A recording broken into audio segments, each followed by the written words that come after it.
కాటమర నుంచి హైదరాబాద్ దాకా కూడా వెళ్ళొచ్చు. ఏ మహిళ టికెట్ కొనాల్సినటువంటి అవసరం లేకుండా ఉండేటట్టుగా నేను ప్రకటన చేశాను. అలాగే మనందరికీ తెలిసిందే, మనంతా కూడా బతికేది వ్యవసాయంలో. వ్యవసాయం బాగా ఉంటే, రైతు బాగా పండిస్తే మనంతా బతుకుతాం. అందుకోసం వ్యవసాయాన్ని అభివృద్ధి చేయడానికి పెడుతున్నటువంటి పెట్టుబడులు ధరలు పెరిగిపోతున్నటువంటి ఈ సందర్భంలో వాళ్ళ ప్రోత్సహించడానికి ప్రతి ఎకరాకి 15,000 రూపాయలు రైతుకి ప్రతి సంవత్సరం అందించాలని ఒక గ్యారంటీని ప్రకటించారు.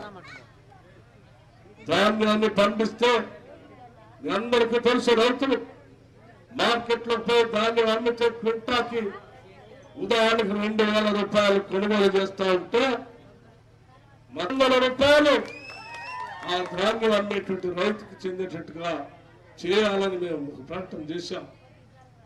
దీని ద్వారా రైతుకి ఎకరానికి మనం ప్రోత్సహించే నేరుగా ఇచ్చే 15,000 రూపాయలు, ధాన్యం ద్వారా క్వింటాలకు 500 వచ్చేట్టు నేరుగా 30,000 రూపాయలు ఆయన ఆదాయం వచ్చేటట్టుగా ప్రకటన చేశాం. అలాగే రైతు కూలీలు, భూమిలోని నిరుపేద ప్రజలందరూ కూడా వాళ్ళకు కూడా ప్రతి సంవత్సరం వారి అకౌంట్ లోకి నేరుగా 12,000 రూపాయలు వాళ్ళ అకౌంట్ లోకి వచ్చేటట్టుగా కూడా రైతు కూలీల కోసం కూడా ఒక గ్యారంటీని ప్రకటించాం.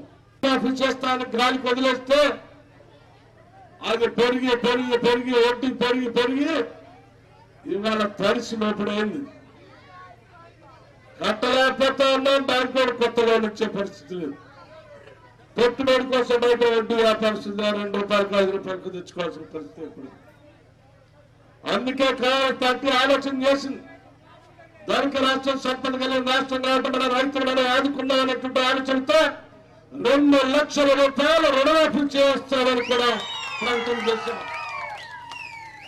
అలాగే వృద్ధులకి, వితంతువులకి, వికలాంగులకు ఇప్పుడు ఇస్తున్నటువంటి 2,000 రూపాయలు పెరిగిన ధరల రేట్ల నుంచే సరిపోవు కాబట్టి దానిని 4,000 రూపాయలకి అందరికీ పెంచుతా ఉన్నాం. ఈరోజు వికాసం మరో జరిగిన తర్వాత ఉద్యోగాలు పొందలేక తిరిగి గ్రామాల్లోకి వచ్చి పెళ్లిళ్ళు జరుగుతుంటే సప్లైస్ గానో, సుతారు పనిగానో, 100 రోజుల పనిగానో, లేకపోతే వ్యవసాయ పనులు కూడా మన కళ్ళ ముందు ఎదిగిన చదువుకున్న బిడ్డలు పోతా ఉంటే ఈ రాష్ట్రంలో చదువుకున్నటువంటి ఏ బిడ్డ కూడా ఇలా కూలీనాలు చేసుకునేటువంటి పరిస్థితి రాకూడదని ప్రతి విద్యార్థికి ఉద్యోగాల కోసం తర్ఫీదు పొంది కోచింగ్ తీసుకోవడానికి ఫీజు రియంబర్స్మెంట్ తో పాటు అదనంగా ఇంకొక 5 లక్షల రూపాయలు వాళ్ళ క్రెడిట్ కార్డు ఇస్తా ఉన్నారు. రాష్ట్ర ప్రభుత్వంలో ఖాళీగా ఉన్నటువంటి ఉద్యోగాలన్నీ 2 లక్షల ఉద్యోగాలు ఉన్నారు. ఎక్కడ ఉన్న రైతు కానీ, అరెక్కడ ఉన్న రైతు కానీ, కూలీనాలు చేసుకున్న కూలీలు కానీ మన బిడ్డలు బాగా చదువుకోవాలని, ఇంగ్లీష్ మీడియంలో అందుకోవాలని, అమెరికాతో పోటీ పడాలని ఆశపడి మనం సంపాదించిందంతా ప్రైవేట్ స్కూల్కి కడతా ఉన్నాం. అలా నష్టపోకూడదన్నటువంటి ఆలోచనతో ప్రభుత్వ పరంగా ప్రతి మండలంలో అమెరికా స్థాయిలో ఉన్నటువంటి ఒక ఇంటర్నేషనల్ ఇంగ్లీష్ మీడియం స్కూల్ కూడా పెట్టాలని గ్యారంటీగా ప్రకటించారు. రెండోది, అందరికీ తెలిసిందే, పెరిగిన కరెంటు ఛార్జీలు కట్టలేక ఇబ్బంది పడుతున్నటువంటి వాళ్ళ ముందు ఆలోచన చేసి ప్రతి ఇంట్లో కూడా 200 యూనిట్ల వరకు ఉచితంగా కరెంటు కూడా ఇచ్చేటువంటి ఆలోచన చేస్తా ఉన్నాం, ప్రకటించాం కూడా. వాటితో పాటు మరో ముఖ్యమైనటువంటి అంశం, 10 ఏళ్లుగా చూస్తా ఉన్నాం, ఒక్క ఇల్లు ఇచ్చిన పాపాలు బాలేదు, ఒక్క స్థలం ఇచ్చిన పాపాలు బాలేదు. ఏ ఊరి పోయినా ప్రతి ఊరిలో నన్ను అడిగారు, చేయి పట్టుకొని మరి గడ్డం పట్టుకొని బతుకున్నాడు, అయ్యా ఒక ఇంటి స్థలం ఇప్పించు, ఆ ఇల్లు శాంక్షన్ చేయాలంటే ఈ దుర్మార్గ ప్రభుత్వం డబల్ బెడ్రూమ్ ఇల్లు ఇస్తా అని చెప్పి ఉన్న ఇంధనం ఇళ్లను కూడా మూసేసింది.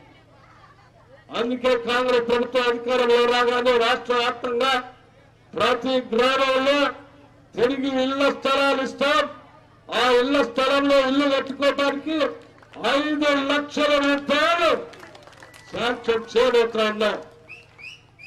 ఇది అరకొరగా ఒక్కరిద్దరికి ఇచ్చి వదిలేసేది కాదు.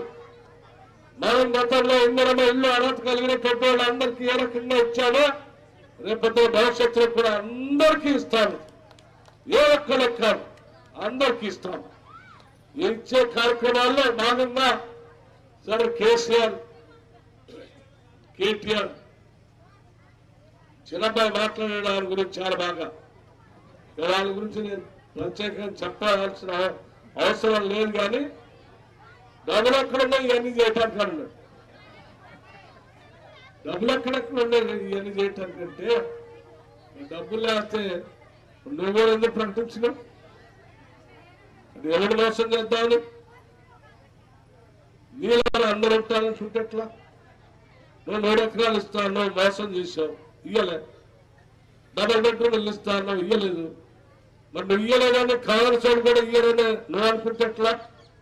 కాంగ్రెస్ వాళ్ళు చెప్పిందే చేస్తారు, చేసిందే ఎవరు చేస్తారు. ఇందిరమ్మ ఇల్లు అందరికీ ఇస్తా అన్నాం, ఇచ్చానా లేదా? అందరికీ రేషన్ కార్డు ఇస్తా అన్నాను, ఇచ్చానా లేదా? అందరికీ ఆరోగ్యశ్రీ కార్డు ఇస్తా అని చెప్పాను, ఇచ్చానా లేదా? ఉచిత కరెంటు 120 సంతకం పెడతానని రాజశేఖర రెడ్డి గారు చెప్పారు, పెట్టారా లేదా? మేము ఏది చెప్తే అదే చేస్తాం, ఏది చేయగలమో అదే చెప్తాం. నేను అలాగా గాలి మాత్రం చెప్పదలుచుకోను.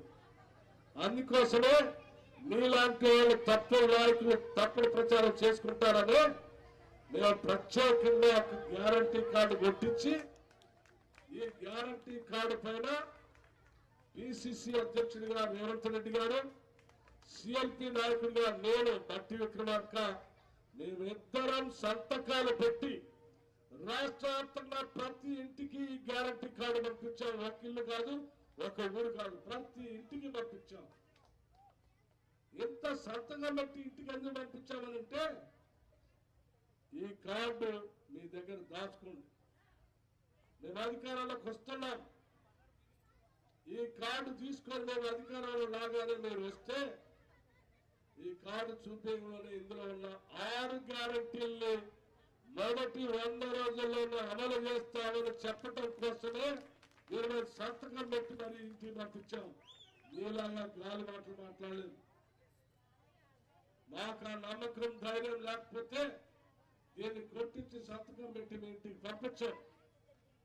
అందుకే మిత్రులారా, ఈ కార్డు చాలా విలువైనది, జాగ్రత్తగా భద్రపరచుకోండి.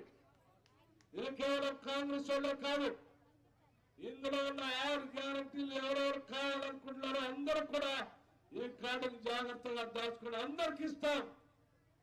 ఇదో కేవలం కాంగ్రెస్ వాళ్ళకే కాదు, అందరికీ ఇస్తాం. ప్రతి అర్హత కలిగిన కుటుంబానికి ఇస్తాం. అది కాంగ్రెస్ కావచ్చు, టీఆర్ఎస్ కావచ్చు, బీజేపీ కావచ్చు, సిపిఎం కావచ్చు, సిపిఐ కావచ్చు, టీడీపీ కావచ్చు. ఎందుకంటే రాష్ట్రం అందరిది, ఈ సంపద అందరికీ పంచాలి, ప్రజలందరికీ చెందాలి. అలా అందరికీ చెందేటువంటి అందరి ప్రభుత్వమే కాంగ్రెస్ ప్రభుత్వం. కాబట్టి అటువంటి అందరి ప్రభుత్వం అందరికీ 6 గ్యారెంటీల రాష్ట్ర సంపద ప్రజలకు చెందడం కోసం మనమందరం, కేవలం కాంగ్రెస్ వాళ్ళే కాదు, అందరూ ఇతర రాజకీయ పార్టీలు కూడా నిజంగా ఈ సంపద ప్రజలకు పెంచాలని మీ అందరూ భావిస్తే మీకు కూడా నేను విజ్ఞప్తి చేస్తా ఉన్నాను. మీరు కూడా ఈ గ్యారంటీల కోసం కాంగ్రెస్ పార్టీ చేగుర్తు పైన ఓటేసి అందరికీ ఇవన్నీ వచ్చేటట్టుగా చూడాల్సిందిగా నేను విజ్ఞప్తి చేస్తాను. 7 అవసరంలో దొరలు మాత్రమే తింటే చాలు, కేసీఆర్ కుటుంబం దోపిడీ చేసుకుంటే చాలు, లేకపోతే కేసీఆర్ ప్రభుత్వంలో ఉన్నటువంటి పాలకులు దోపిడీ చేసుకుంటే చాలు, ప్రజలకి ఏమి రావాల్సిన అవసరం లేదని మీరు భావిస్తే రైట్, నేను కాదని. కానీ ఇప్పటికి వచ్చినటువంటి సమయంలో మాట్లాడటానికి అవకాశం ఇచ్చినటువంటి పెద్దలందరికీ, మిత్రులందరికీ నా హృదయపూర్వకమైనటువంటి నమస్కారాలు తెలియజేస్తూ, మీ అందరికీ ఒక రోడ్డు అడిగారు.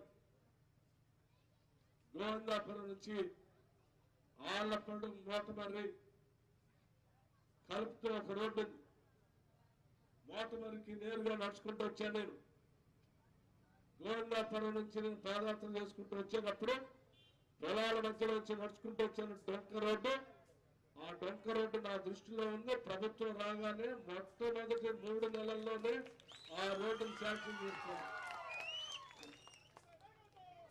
అలాగే ఈ రోడ్డు కూడా ఇంకా డెవలప్ చేసుకోవాల్సినటువంటి అవసరం ఉంది. దీన్ని మధుర వరకు కూడా వెడల్పు చేసుకుని దీన్ని ప్రధానమైన రహదారిగా అభివృద్ధి చేసుకోవాల్సినటువంటి అవసరం ఉంది. దీన్ని కూడా అభివృద్ధి చేస్తానని మీ అందరికీ మాటిస్తూ, మీ అందరికీ నేను ఒకటే విజ్ఞప్తి చేస్తూ ముగిస్తా ఉన్నాను. గుర్తు పైన బట్టి విక్రమార్కగా నేను పోటీ చేస్తా ఉన్నాను. మీ అందరి ఆశీస్సులు దీవెనలు ఇచ్చి అత్యధిక శాతం